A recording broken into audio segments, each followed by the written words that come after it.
Good morning, everyone, and shalom. Happy Friday. I don't know why Fridays are so good. It's just like you succeeded in another week. You made it. And if it was a bad week, you think, okay, well, that's behind me and a new week is starting. I love fresh starts. So grab your cup of coffee. Let's hang out. I had quite the ordeal, just so you know. I got so into this passage that I ended up burning some chicken that I was boiling and smoked up my entire house. That's how exciting this passage is. So I can't wait to dig in and share all the really neat things I found. Join me.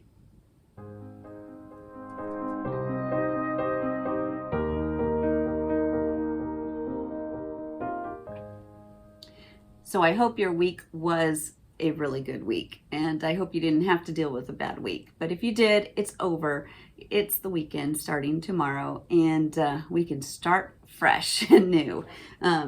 But this was a good week of study. I really enjoyed this week. Tell me in the comments, did you get a chance to read the passage all week long? Did you get a chance to really dig a little bit? I know we have busy lives, especially this time of year with all the holidays and trying to get it all done and with our normal work schedules. But if you just peel off maybe even 15 minutes a morning, just even a half hour, if you can get an hour, even better, to just sit and do a little digging. And hopefully you don't burn any chicken like I did. All my clothes. I happened to have my bedroom door open, and also because it was in the morning, my closet open. So everything smells like burnt chicken. But anyway, tell me in the comments what you found. Did you find anything exciting? And before we get into all the really exciting things I found, I wanted to go ahead and read our passage, but I decided I was going to do something a little different. I wanted to do this last week with the feeding of the 5,000, but time didn't allow me to do it. And I wanted to take all four, feeding of the 5,000 was actually all four Gospels, and they all had an account of it. And I wanted to kind of rewrite the whole story with all the accounts kind of intertwined. I never got to do that for feeding of the 5,000, but I did it this week with our three Gospels that have this account of Jesus walking on the water. And so I thought, instead of just reading from one or the other of the Gospels, I would just read my mix, and I'll try to put on the screen all of the where I'm at. Like if I'm in Matthew, Mark, or John, I'll put it up. So let me see if I can do this. So of course, like a recap is we just had the feeding of the 5,000, and even right before that was the death of John the Baptist. And the disciples had just come back from kind of some missionary trips of spreading the gospel and meeting with people. They come back, they bury John the Baptist, and they get together with Jesus, and they then discuss that, John the Baptist, with him, and they also discuss all of their trips that they were just on. Now, they've all been working round the clock. Everybody's been in ministry mode and serving mode, and then they tried to, right before the feeding of the 5,000, to get away by themselves and have some quiet time, and they weren't able to do that. But here we are after the breaking of bread and the miraculous feeding of the 5,000 men and their families. Then we kind of pick up, I'm going to say, with Luke 9:17, and then I'm going to just mix it up. I'm going to be between John, Matthew, and Mark. So I'll try to put those up. They all ate and were satisfied, and the disciples picked up 12 basketfuls of broken pieces that were left over. When evening came, his disciples went down to the lake. Immediately, Jesus made the disciples get into the boat and go on ahead of him and to the other side, toward Bethsaida, to Capernaum. while he dismissed the crowd. After he had dismissed them, he went up on a mountainside by himself to pray. Later that night, he was alone, and the boat was already a considerable distance from the land, buffeted by the waves because the wind was against it. A strong wind was blowing, and the waters grew rough. He saw the disciples straining at the oars because the wind was against them. When they had rowed about 3 or 4 miles, it was shortly before dawn, Jesus went out to them, walking on the lake. He was about to pass them by. But when they saw him walking on the lake, they thought he was a ghost. They were terrified. "It's a ghost," they said, and they cried out in fear. Immediately he spoke to them and said, "Take courage, it is I. Don't be afraid." "Lord, if it is you," Peter replied, "tell me to come to you on the water." "Come," he said. Then Peter got out of the boat, walked on the water, and came towards Jesus. But when he saw the wind, he was afraid and beginning to sink. He cried out, "Lord, save me." Immediately Jesus reached out his hand and caught him. "You of little faith," he said, "why did you doubt?" Then they were willing to take him into the boat. Then he climbed into the boat with them, and the wind died down. They were completely amazed, for they had not understood about the loaves, for their hearts were hardened. Then those who were in the boat worshipped him, saying, "Truly, you are the Son of God." And immediately the boat reached the shore where they were headed.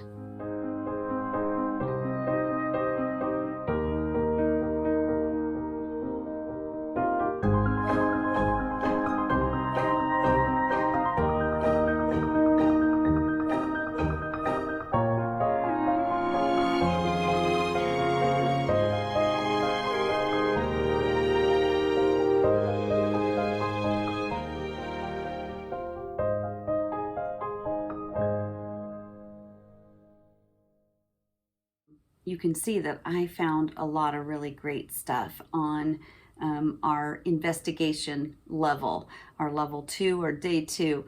I researched Jesus walking on the water and came across some great videos that I'm going to put down in the description about Jesus walking on the water. And actually they went out to that exact location, so you can actually see it on camera in a boat and everything. I've got 3 amazing videos on that.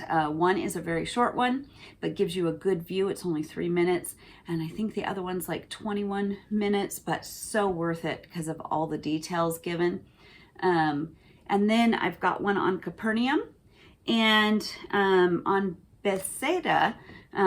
We actually had that in last week's video in the description. I have a really good video on that town. Some of the other things is, your who's. Of course, we have Jesus and we have the disciples, and before that we have the crowds. We have Peter walking on water, so you can do some research on Peter himself. And then if you're going into the kind of exploring, looking for like key words or repeated words, and the ones that kept popping up to me, the first one is the word immediately. It just seems like, and I thought, well, maybe it's my translation. So I looked up a couple other translations, and they also use the word immediately. And when I looked up the Greek versus the English translations, it also said immediately. So I'm like, what's with this immediately thing? Because you see at the beginning, immediately Jesus makes the disciples get into the boat. So immediately after the feeding of the 5,000. And then when they are afraid and think he's a ghost, immediately he speaks to them. And then when Peter is sinking, immediately he reaches out and helps him. And then at the very end, if you're reading the John version of it, It says, and immediately the boat reached the shore where they were headed. So I was like, the first time I had read that a couple years ago, the John account, I was like, wait a minute. Did the boat warp speed? Because they're in the middle of the lake. They've gone 3 or 4 miles. I think a couple years ago I even looked it up, and 3 or 4 miles I think puts them right dead in the center. And it's like he jumps in the boat and immediately they're on the shore. And so what are the writers trying to say with all of this immediately thing? Still never quite figured it out, but just there was some reassurance in how when Peter needed to be saved, Jesus immediately saved him. And when they were frightened, he immediately jumped in to help them. I really liked that. And then, they were fighting against the storm and battling and trying to row against the wind. And so basically, like the whole night, because it's dawn, he puts them in the boat at the beginning of the evening, and he jumps in about dawn. So it's the whole night. They have been rowing and not getting anywhere. They have only gone 3 or 4 miles, and they're in the middle of the sea, and it took them the entire night to get there. And then when Jesus gets in the boat, immediately they're the other 3 or 4 miles to get to the shore. So it's almost, there's so much you can take from that about how when you're trying to do it on your own and you're fighting against the wind, and then Jesus jumps into your boat and boom, immediately doors are opened and immediately things work.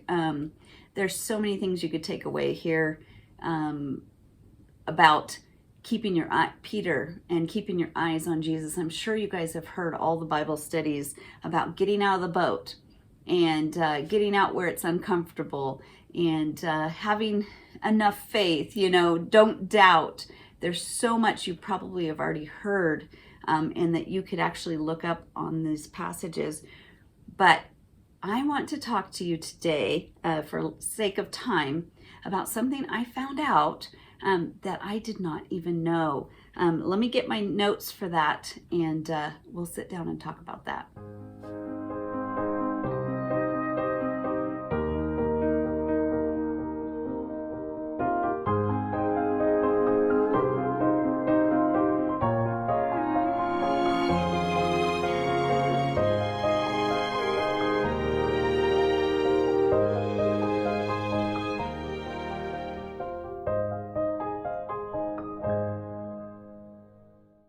Okay, so like I said, there is so many layers that you can get from this, and please comment all the different things you learned about it and the lessons, about faith and about trust and about God protecting you, and I don't know, there's just layer upon layer that you can glean from this, and you can look up hundreds of people actually doing a Bible study on this, and they all come up with such amazing things to glean from this passage. There's so much to learn. But I learned something this week that I did not know until right now, and it's so neat about the Bible that you can do that. You can study it your whole life and still come up with something new. I was actually watching in that I think it's the third video I have listed below, and it's a gentleman. He is taking the tour group out onto the Sea of Galilee and showing them all of the area that Jesus ministered and where he walked on the water and stuff like that. And he said something that caught my attention that I never knew before. And that is when Jesus was answering them, when they thought he was a ghost and they cried out in fear. First of all, we can't blame them for thinking he was a ghost. I mean, I'm sure there was a lot of fishing stories about, fishermen who didn't come back and that their ghosts are out there. And I'm sure there was a lot of folklore around that, but they had never seen Jesus walk on the water. They had never seen anyone walk on the water. So why would they instantly think, even though he just did a miracle and fed the 5,000, but it also says that they're at that point they weren't even understanding because their hearts were hard, or they had scales on their eyes. Basically, they couldn't see. They didn't understand what was going on, and they didn't understand that he was God, the Messiah. And I believe that this is I think one of the first spots where he reveals that he is the Messiah and that he is the God of the Old Testament. And that is because of what he says. You can actually look in all three of them. Let me see about where you'll find them. 14, verse 26 about, when the disciples saw him walking on the lake, they were terrified. It's a ghost, they said, and they cried out. But Jesus immediately, so it's verse 27, said, "Take courage, it is I, do not be afraid." And we've always heard that. Like he's saying, don't be afraid, take courage, it's just me. And I've always heard that, so that was not a surprise to me. All three of them say it pretty close to the same. Take courage, do not be afraid, it is I. Or however order you want to do that. But the gentleman in the third video, he says something about it. When you look up the Greek, it is actually, he says, I am. And that is a huge thing. So of course, I don't take anybody for their word. I want to go find it for myself. And so I happen to have from a long time ago a New Testament in Greek and English. And so you can see them side by side. So I looked up each of the words, and take courage, it is I, in verse 27. So I go over here to 27, and it says, but immediately spoke Jesus to them, saying, be of good cheer, I am. Do not fear. And they are breaking down the actual Greek words, and I looked up all three just to make sure that it wasn't just one passage.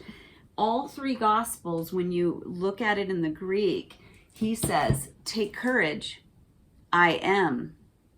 And then he says, don't fear. The reason why that's so important is if you know your Old Testament, God is called I am. And he repeats that multiple times. I think that's the first time. I'm not sure if he did it before, but we know in Exodus with Moses, that's the one I first thought of at the burning bush, when he comes up to the burning bush and he says, I want you to go and speak for me and free the Egyptians, or free the Jewish people from the Egyptians. And Moses is like, yeah, so you want me to go to the Jewish people and tell them, hey, God sent me? Like, who am I going to tell him that sent me? And so he has this whole conversation with God in Exodus chapter 3. And in verse 13, it says, Moses says to God, suppose I go to the Israelites and say to them, the God of your fathers has sent me. And they ask, what is his name? Then he shall tell them, God said to Moses, I am who I am. That is what you are to say to the Israelites. I am has sent you. God also said to Moses, say to the Israelites, the Lord, the God of your fathers, the God of Abraham, Isaac, and the God of Jacob has sent me to you. This is my name, forever the name you shall call me, from generation to generation. So God's name in the Old Testament, and if you know all the disciples, they are Jewish men who have been raised knowing the Torah. We call it the Old Testament, or the first 5 books of the Bible. They knew it from being a child, they were always taught it. So they knew exactly when they heard the word I am, it probably radiated down to, wait a minute, he's walking on water. He just called himself God. And this is God. This is the Messiah. I mean, this must have just shooken them to the core. And so that is something new that I found. And then also, in the verse, I'm trying to think where it was where he says that he was going to pass by them. Where are we? Which is the one that says, okay, in Mark 6:48, in the second part of that verse, it says, it was shortly before dawn. Jesus went out to them walking on the lake. He was about to pass by them. And the question I asked myself is, why? He's just walking and there's their boat. They're struggling in the storm and he's just going to walk past them? That's kind of rude. Like, keep walking and just get to the shore and wait for them. Well, they spend another day trying to battle the wind. But I started to look this up and came across the fact that this is God showing himself, just like he did to Moses in another instance. If you went to Exodus, let me see. If you go to Exodus 33, you're going to see towards the end in verse 12, it's Moses and the glory of God. And Moses keeps meeting with God in the tent of meeting. And I think this is probably at the point where he's a little frustrated. And he says to the Lord, you have been telling me, lead these people, but you have not let me know whom you will send with me. You have said, I know you by name, and you have found favor with me. If you are pleased with me, teach me your ways so I may know you and continue to find favor with you. Remember that this nation is your people. The Lord replied, my presence will go with you, and I will give you rest. Then Moses said, if your presence does not go with us, do not send us up from here. When we were studying Exodus, this verse really shook me to the core, because I realized if God's presence doesn't go with you, it's not worth it. And he's saying, I don't even want to move forward unless your presence goes with me. And I think I felt that deep inside. It's like, God, I'm doing this life and I'm surviving, and if your presence isn't with me, I can't make it through this. So he's kind of going back and forth. So basically, they go back and forth. You should read this little section here. And then Moses says that he wants to actually see God. I want to see your glory. I need proof. I need proof that you are alive. And that shows you right here that Moses, who God chose, is actually saying, God, I need proof of you. And I have seen over and over again in Christian testimonies that they had, whoever they were and whatever religion they were from, some that were in false religions, they came to a place where they said, God, I need to see, if you're real, I need to see you. And there is nothing wrong with that prayer, because God answers that. He may not answer it in the moment, but he will answer that prayer. And that's what Moses asks God to do. And what God ends up doing, I'm not going to read it totally to you, but God ends up showing his presence to him, but he hides him in a cleft of the rock. He says, my presence is so powerful that if you even look at me, you're going to die, because it's too bright. I'm too holy. I'm too big, enormous. It's just too much for a human eye.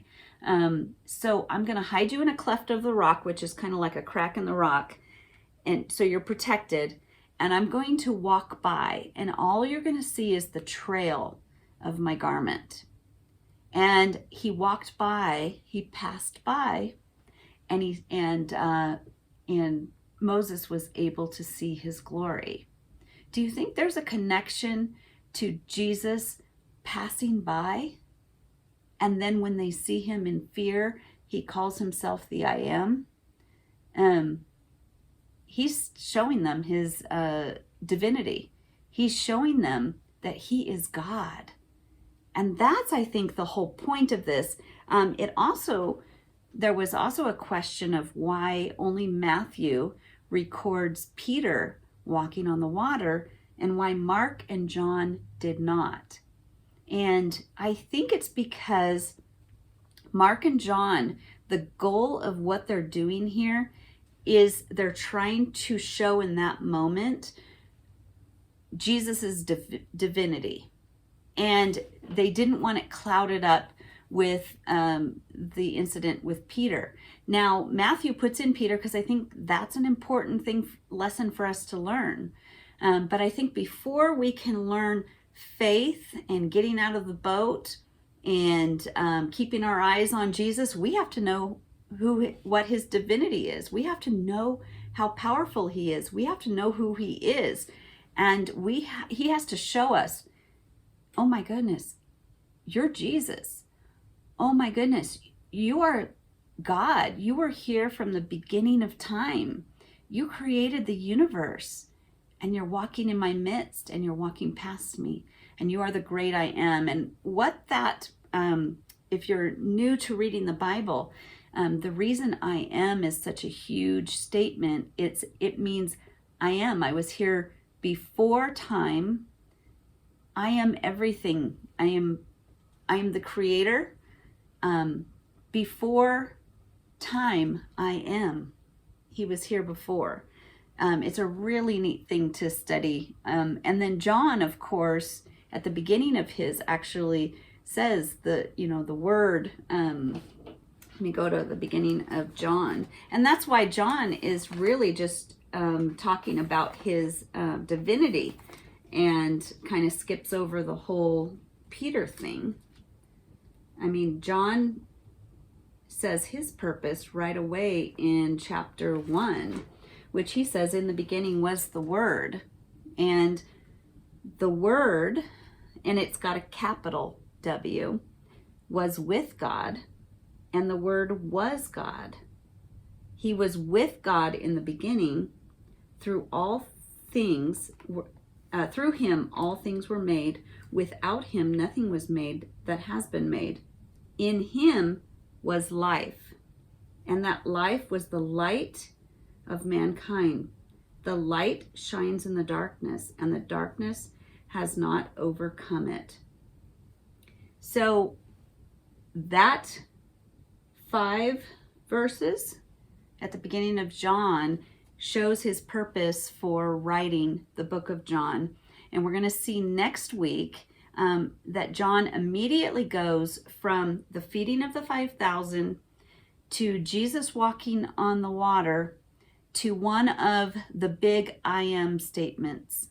And we're going to see 7 I am statements in the book of John. He's going to show that Jesus is the Messiah that was spoken about in the Old Testament.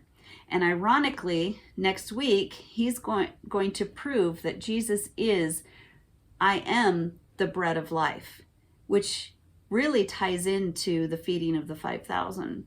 So we're in just a really exciting place. I want to hear what you guys think about that. I want to hear what you guys gleaned from this entire study and what you enjoyed about it. And then next week, what we are going to do, or all this week, starting tomorrow, start reading our next passages. And those will be Matthew 14, 34 to 36, Mark 6, 53 to 56, John 6, 22 to 71. We're going to jump right into, as soon as they get out of the boat, they end up on the other side, and Jesus does more miracles, and then he turns to the crowd and says, I am the bread of life. So that's a really good thing to be studying all this week. So I'm excited to see you guys again next Friday. I hope you have a wonderful weekend and a wonderful week. Love you all, and shalom, my dear friends.